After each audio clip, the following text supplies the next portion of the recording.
friendly you are with the Oklahoma School Law Book or with Oklahoma Supreme Court Net, but I love them. Section 161 of the School Law Book, except as otherwise provided in this section, no Board of Education of any school district in this state shall make any contract with any of its members or with any company, individual, or business concern in which any of its members shall be directly or indirectly interested. All contracts made in violation of this section shall be wholly void. There are a couple exceptions, like if the district gets electricity from OG&E and somebody works for OG&E. That's totally fine. Or if it's an IRS 501c3. But from the way this reads, either we will have an open position on the board or we will have a new copy service. The second thing is a Oklahoma Supreme Court Net Attorney General opinion. And basically what it states is that anything you use a bond for, if you go back and sell it, you have to either return those monies to the sinking fund, or you have to continue with those funds with the spirit of the bond, meaning if you sell half those school buses, you either have to buy new school buses or they have to return to a sinking fund regardless of whether or not the bond has been paid off. There's no time limit. There's no statute of limitations. So when you do consider the fabrication, any of those materials or that equipment that was purchased with bond fund, that goes back into the bond fund. You don't get to put those into the general fund to cover anything that you wish to cover.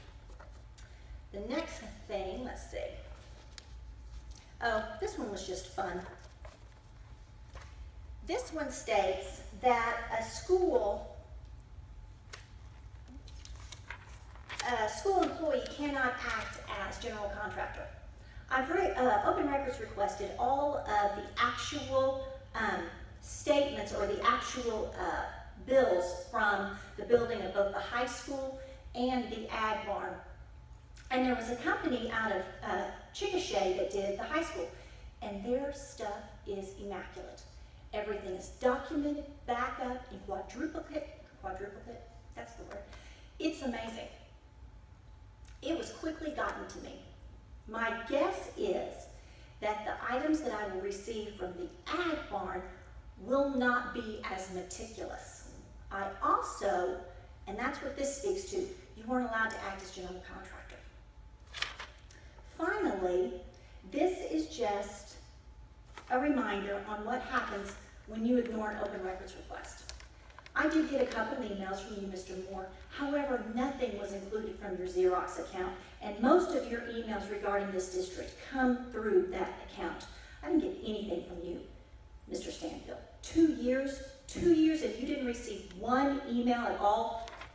I do, though, have a question also. You do understand that I can hire an attorney, and I am legally entitled to those documents, and I won't have to pay for that attorney because the law also remedies that for me. You will pay my attorney's fees in that. I know it's a hassle, but it is much easier if you just do what you were asked to do through the Open Records request. Thanks.